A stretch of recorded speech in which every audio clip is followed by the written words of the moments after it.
Yo YouTube, yo les frérots, la forme, les choses se passent, ok c'est good. Bon, je sais que ça fait un moment que je vous ai pas sorti une vidéo, mais les raisons c'est parce que je suis en plein déménagement, donc vous connaissez, il faut faire la navette, il faut faire toutes les démarches administratives, donc ça prend un peu de temps, et j'avais pas le temps entre deux de faire des vidéos, ok. Mais c'est pas grave, là on va repartir de plus belle, on va essayer d'y aller à fond, et je vais vous faire comme sujet Pitchy Melly, donc je vais vous expliquer pourquoi cette femme est autant détestée. J'avais déjà fait une première vidéo sur elle, mais j'étais assez succinct. Là, je vais vraiment rentrer dans le détail et je vais vous expliquer pourquoi ces personnages-là, ces personnes sont autant controversées, avec toutes ces congénères aussi, d'accord. Donc là, je vais vraiment pousser la réflexion vraiment à fond. Donc, prenez, comme à votre habitude, des notes et des pop-corn. Ça va être intéressant. On est parti. Let's go. Bon, déjà, on va commencer sur une vidéo qui a fait vraiment polémique. On me l'a envoyé, j'ai regardé le live d'ailleurs, j'ai fait le boulot, vous connaissez, on fait pas les choses à moitié. Donc, on va voir un petit peu la séquence et après ça, je vais vous développer ça tranquillement. Let's go. Moi, j'ai une question. Dis-moi. Moi aussi, je fais partie des femmes qui ont une haute valeur sur le marché. Ça veut dire que je suis une métisse, curly, avec des formes, je correspond à un critère d'homme. Non, mais il y a beaucoup d'hommes qui recherchent des femmes dans mon profil. Quand on, si t'as dit ça? Bah, la manière dont je me fais draguer. Non, attention. Quand tu vois que les trois quarts des femmes sont avec des métisses. Ouais. On va arrêter le massacre. Bon, déjà là, rien qu'avec cette séquence, je peux vous faire une vidéo de 3 heures, mais on va quand même essayer de rester succinct quand même. Mais il y a quand même beaucoup de choses à dire. Bon, déjà, dans un premier temps, la première chose qui est sortie de sa bouche, c'est que je suis une femme de haute valeur parce que je suis métisse avec des curly. Mais moi, ce qui m'intéresse, c'est qu'est-ce que ça sous-entend. Parce que, ok, elle avait fait un live où elle disait que oui, il faut comprendre le contexte et tout ça. Non. Elle a dit, j'ai une question. Je fais partie des femmes de haute valeur parce que je suis métisse. À la limite, si c'était une femme arrogante, qui avait, qui était un petit peu, ce côté un petit peu provocante, elle aurait dit, je suis une femme belle, avec des formes, et je suis une belle métisse, parce que c'est ce qu'elle est, ok? Là, elle a dit, je suis une femme de haute valeur parce que je suis métisse. Donc, qu'est-ce que ça sous-entend? Parce qu'elle a mis en avant sa carnation, tu vois? Normalement, une femme, elle met en avant ses atouts féminins. Ok, je suis belle, je suis intelligente, j'ai de l'argent et tout ça. Là, elle a mis en avant sa carnation et ses cheveux. Mais pourquoi elle parle comme ça? Et qu'est-ce que ça sous-entend? Ça sous-entend tout simplement que les femmes noires sont de plus basse valeur parce qu'elles ne parlent pas des blanches, des rebeux et des autres communautés, des autres ethnies. Parce que les blanches sont très bien représentées, depuis déjà même par rapport à l'histoire. Les blanches ont toujours été représentées dans le mannequinat, dans les films, dont il y a plein de femmes sur lesquelles on s'inspire, donc puisque c'est eux qui ont le monopole un petit peu des médias et tout ce qui s'ensuit. Ok. Les maghrébines, elles sont aimées dans leur communauté et elles sont pas de problème à l'international pour se faire courtiser par les hommes. Les indiennes, elles sont aimées dans leur communauté et les asiatiques aussi. Ok. Donc, qu'est-ce que ça sous-entend? Ça sous-entend que les femmes noires sont moins cotées. Bon, il y aura des gens qui vont trouver ça, qui vont trouver que c'est du colorisme. Vous pouvez penser ce que vous voulez, mais en tout cas, ça sous-entend des choses assez fortes, ok? Mais pourquoi elle réfléchit comme ça? Donc là, il faudra revenir un petit peu en arrière. C'est parce que elle est restée bloquée, puisque c'est une meuf qui est un peu matrixée, donc elle est restée bloquée en 2013. Donc à l'époque, moi je l'appelle l'ère Chris Brown. Pourquoi? Parce que c'était à cette époque-là que les métis, on va dire, dominaient le marché dans la communauté afro, faut bien préciser, parce que les autres communautés n'étaient pas concernées. Donc tout ce qui était dans les ambiances afro, un peu dans les ambiances noires, donc les métis avaient quand même le monopole de la séduction. Donc ça a duré à peu près 2 ans, donc de 2013 jusqu'à 2015, d'accord? Donc comme l'époque Chris Brown, l'archétype c'était un petit peu le métis avec la tête ovale, avec les lèvres un petit peu rosées puisqu'ils passaient leur temps qu'à les lécher, toujours avec des espèces de mimiques là, des trucs comme ça, des trucs comme ça et tout. Voilà, c'était l'époque avec toujours des adjectifs métis sucrés, tout ça en bio, en Insta, tout ça. Et donc voilà, c'était un peu l'archétype ultime, hein, aimer des femmes dans la communauté afro, ok, dû à des complexes, dû à des constructions sociales et tout ça. Donc voilà, ok, donc c'est pour ça qu'il faut bien comprendre d'où c'est venu. Le problème, c'est que elle, à 29 ans, elle réfléchit comme une gamine de 12 ans, comme si elle avait encore sa crise d'adolescence, ok. Et pourquoi en fait elle est aussi sûre d'elle quand vous voyez un peu ce côté condescendance avec une touche de sarcasme, c'est parce que à l'époque les hommes noirs, puisque c'était eux qui ont recommencé, qui avaient commencé en fait à faire ce genre on va dire d'insultes vis-à-vis des femmes noires. Donc il y avait des artistes noirs qui insultaient les femmes noires. Ok, ça a commencé déjà dans des clips sur Internet. Ensuite, quand il y a eu l'avènement de Twitter, c'est là où ça a explosé. Ok, donc il y avait des hommes noirs qui dénigraient la femme noire en disant qu'elle voilà, elle est moche, elle est noire comme minuit. Leur perruque qui pue, elle ressemble à un singe. C'était vraiment violent. Hein. Le Twitter de 2013, là, si vous essayez d'archiver un petit peu les Twitter de chacun, c'était incroyable. Hein. Les gars n'avaient pas les gens n'avaient pas de limite. Hein. C'est-à-dire qu'ils étaient au calme, ok. Après ça, bah forcément, les femmes noires se sont senties offusquées et elles ont dit attendez, donc vous nous insultez, vous pensez que vous pétez le score avec vos visages contractés, ok, nous aussi on va s'occuper de vous. Et c'est de là à commencer une guerre entre les femmes noires et les hommes noirs, ok. En tout cas, en France, je parle bien en France, sur Paris, d'accord. Donc après ça, bah forcément, comme Twitter, c'était toujours celui qui pique le plus fort. Donc il y avait des clashs ethniques, les Maliens contre les Sénégalais, les Camerounais contre les Ivoiriens, les Congolais contre, je sais pas, les Ghanéens. Enfin même s'ils n'étaient pas trop représentés, mais voilà, c'était un exemple. Voilà, donc il y avait toujours des insultes et tout. Donc chacun se clashait sur des stéréotypes, des trucs comme ça. Donc voilà, ça a créé des complexes au sein de la communauté noire, d'accord. Donc maintenant sur le marché de la séduction, que ce soit en soirée, donc en boîte de nuit ou sur les réseaux, donc les métis étaient vénérés, que ce soit les hommes ou les femmes, mais sauf que les hommes et les femmes ne les vénéraient pas de la même façon. Les hommes c'était dû à un complexe parce que ils présentaient les métis comme des trophées. Hein. Je pense que dans votre entourage, vous avez vu des hommes qui parlaient un peu du style « Oh, moi j'ai ma métisse, hein, t'as vu? Ah, t'as vu la poké là? T'as vu si je la touche? Putain, oh là là, putain, elle est trop douce! » Tout ça, des vrais complexés. Hein. Donc c'était des aliénés. Mais bon, c'était l'époque parce que bon, forcément, comme ils voulaient un petit peu rentrer un petit peu dans le moule, donc ils essayaient pour eux, les métis c'est un signe de réussite. Ah, métis! Vous avez trop la côte là, c'est incroyable. Métis, mais non, mais je suis honnête avec toi. Toi les gens que je connais. J'ai pas lâché mes curlières. D'accord, donc les hommes étaient complexés. À chaque fois, ils disaient j'ai ma métisse. Il essaye de la sécuriser. Dès qu'il est avec une métisse, il fait le simp. Il commence à l'idolâtrer. Donc ça, c'était les hommes, hein, en général. Je parle bien sûr je parle pas d'une généralité, mais je parle d'une minorité qui était très bruyante. Ensuite, bah, les femmes, elles vénéraient les métisses par un complexe d'identité. Ok, donc c'était plus un complexe identitaire. Donc par rapport à, comme moi je souffre, bon, je me mets à leur place. Donc comme elles se sentaient, on va dire, insultées, méprisées, rabaissées, donc je vais prendre un métis parce que j'ai pas envie que mon enfant souffre. Ok, donc c'était plus dans cette démarche-là pour certaines femmes qui étaient complexées. D'accord, donc c'était pas la même façon. Donc certes, il y en avait certaines, elles aimaient les métis parce que bon, c'était la traîne du moment, voilà, c'était un petit peu le côté, parce que tout ça aussi, c'est des constructions sociales. Hein, donc quand vous voyez par exemple dans des clips, dans des séries, le beau métis là qui gère toutes les femmes, qui joue les bons rôles dans certaines séries, bah forcément, surtout les femmes, elles sont très sensibles à ça, bah ça commence à travailler un petit peu leur cerveau. Donc c'est pour ça que j'ai essayé de vraiment de retourner un peu vraiment dans le passé. C'est pour ça qu'elle réfléchit comme ça et c'est comme ça que aussi il y a eu cette guerre entre les femmes noires, les hommes noirs et un peu les métis qui s'étaient au milieu. Hein. C'était un petit peu les dommages collatéraux, mais sauf que c'était dans le positif. Souvent, en tout cas quand c'était dans tout ce qui est séduction et tout ça. Donc, pour revenir sur le cas de Peachy Melly, alors elle c'est très simple, c'est une métisse matrixée et qui est restée bloquée en 2013. De toute façon, on peut le voir dans ses TikTok, la manière comment elle montre les métisses comme si c'était un signe de réussite, comme si c'était des trophées.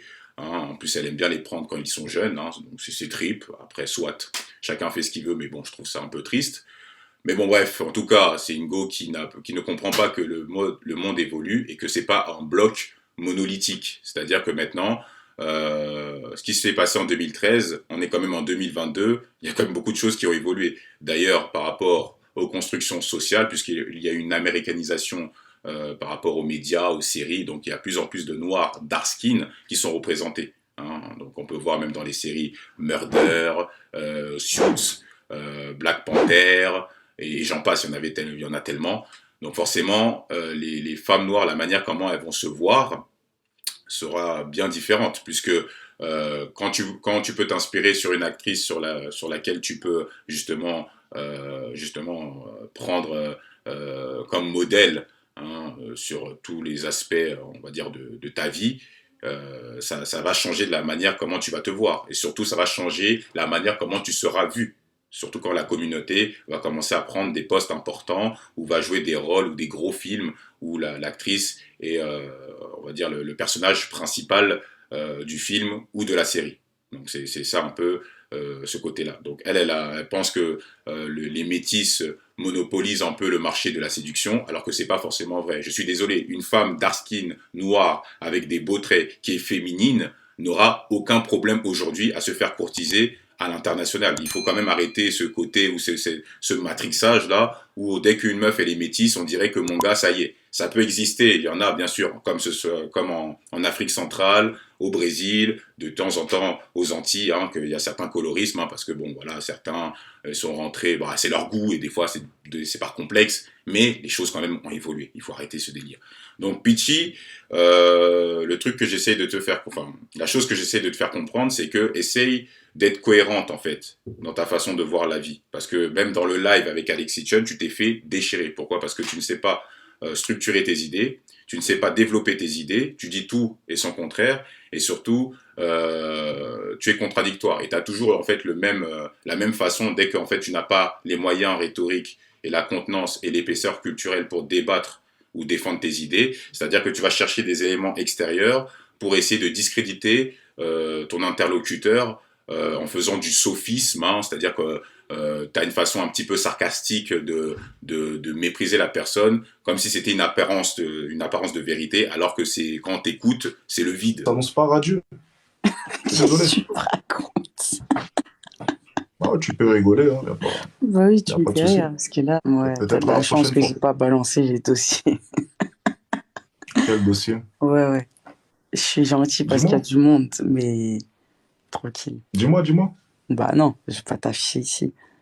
Mais non, parce qu'après, les gens vont penser que t'as réellement un dossier. Bah j'ai réellement un dossier sur toi, parce que tu nous fais le mec sérieux, mais quand même. Ouais. Attrape ta barbe que tu n'as pas. Non, je suis simplement en train de me dire que si t'en es venu à essayer de ramener quelque chose d'extérieur à tous les arguments que j'ai exposés Bah depuis non, tout à mais je l'heure, trouve ça... que ton raisonnement, il est pas Non, cohérent laisse-moi avec ton finir, comportement, en fait. J'ai pas fini. Ton comportement ne va pas avec ce que tu dis, gros. J'ai Tu pas peux pas fini. mentir comme ça devant des... Laisse-moi Tu te finir ma fous de phrase. ma gueule. Tu Laisse-moi voulais ma- gérer ma Est-ce pote, que tu peux me wesh. laisser finir ma phrase? Tu voulais pas Je vais gérer la ma finir, ma pote? phrase. Attends. Hein, tu ne proposes pas d'idées, tu n'ébranles pas enfin, Alexis Chun pour le coup.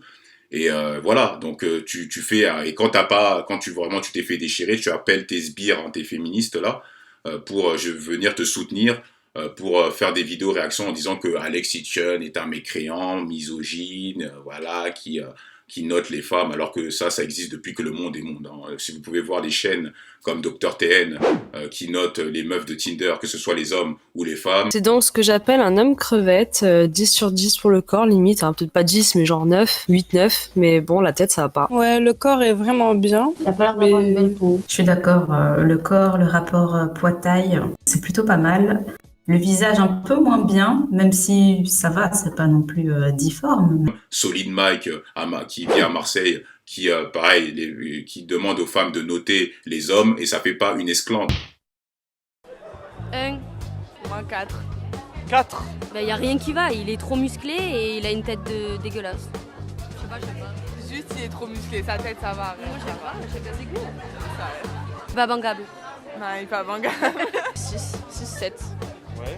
Parce que c'est joli, hein, c'est bien défini, mais c'est trop musclé, je trouve. En fait, dès qu'à chaque fois il y a une polémique, on dirait que pour être en accord avec l'opinion publique, les gens font comme si c'est quelque chose qui n'existait pas. Arrêtez de vos hypocrisies.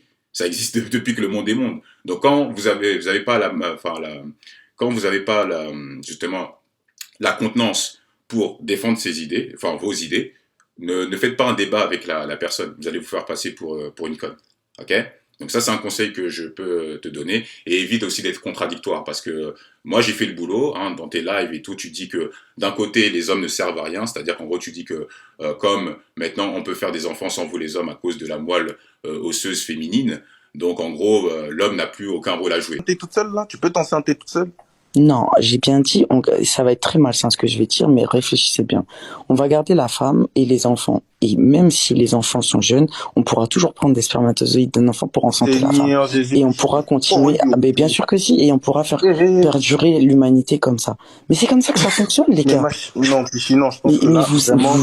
Et puis après, tu dis dans un autre live que oui, en gros, je suis seul par dépit et pas par choix. Après, tu dis que oui, en gros, les hommes, sont tous bêtes, on les prend pour des cons, et en plus de ça, on peut se permettre de venir en jogging parce que en vrai, on s'en fout, on est des meufs émancipées, on fait ce qu'on veut, on monopolise le marché. Et puis, dans un autre côté encore, tu dis encore d'autres inepties en disant que oui, en vrai, j'avais une relation amoureuse avec un homme, hein, en disant que oui, en vrai, c'était un pervers narcissique, mais qui m'a détruit, il m'a détruite. Et voilà, toujours le même schéma. En fait, c'est toujours les mêmes stigmates avec les féministes. Toujours.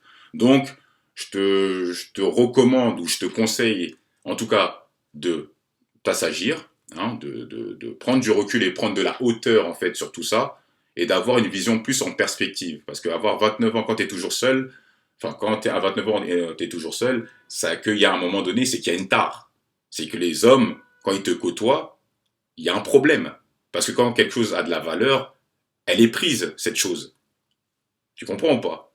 Donc, faut être cohérent. Faut pas juste cacher tes insécurités en montrant des signes extérieurs de richesse parce que tu voyages beaucoup, en nous faisant croire que t'as une vie qui est torride. Non, on sait très bien. Moi, les femmes comme toi, j'en ai côtoyé, mais j'en compte même plus.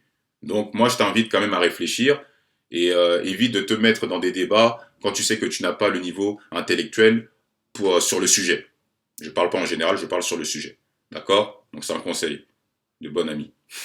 Je t'invite aussi à être moins méprisante envers les hommes qui sont issus de la classe moyenne ou de la classe pauvre. En gros, j'entends par là les prolétaires, donc ceux qui travaillent en entreprise, en usine, les smicards comme tu les appelles, et les étudiants. Pourquoi? Parce que déjà, tu ne sais pas ce qu'ils vont devenir demain, hein, donc dans 5 ans ou 10 ans. Tu sais pas comment ils vont se développer. Peut-être que dans 10 ans, ils auront un plus gros pouvoir financier, un plus gros patrimoine. Parce que je vous rappelle qu'un homme, le temps qu'il se réalise, ça met vraiment beaucoup de temps. Hein, donc le processus met vraiment pas mal de temps avant qu'il se réalise complètement. Ça commence à sa majorité, à peu près à 18 ans, jusqu'à peu près à ses 40 ans. C'est à peu près à cet âge-là qu'un homme est à son prime, hein, puisque c'est l'équilibre parfait entre sa structure mentale qui est beaucoup plus étoffée, son physique et justement son patrimoine, hein, puisqu'il a il a une meilleure assise financière. Ok. Donc, toi qui veux des hommes, en gros des produits finis, il faut que tu t'assures aussi que de ton côté, tu as des qualités en tant que femme. De ce qu'on sait sur toi, c'est que tu ne sais pas faire à manger, tu as 29 ans, et tu as même dit dans un live que si un homme rentre dans ta vie d'influenceuse, il faut qu'il s'adapte dans tous les aspects de ta vie, puisque apparemment tu as dit que tu es connu, quand tu manges au restaurant, il faut qu'il attende, en gros, qu'il veut que tu fasses tes 50 000 stories pour montrer à ton auditoire, hein, en remplissant toujours tes contenus TikTok et toutes ces conneries. Est-ce que tu penses vraiment qu'un homme de valeur va s'infliger cette peine? Je ne pense pas, entre toi et moi.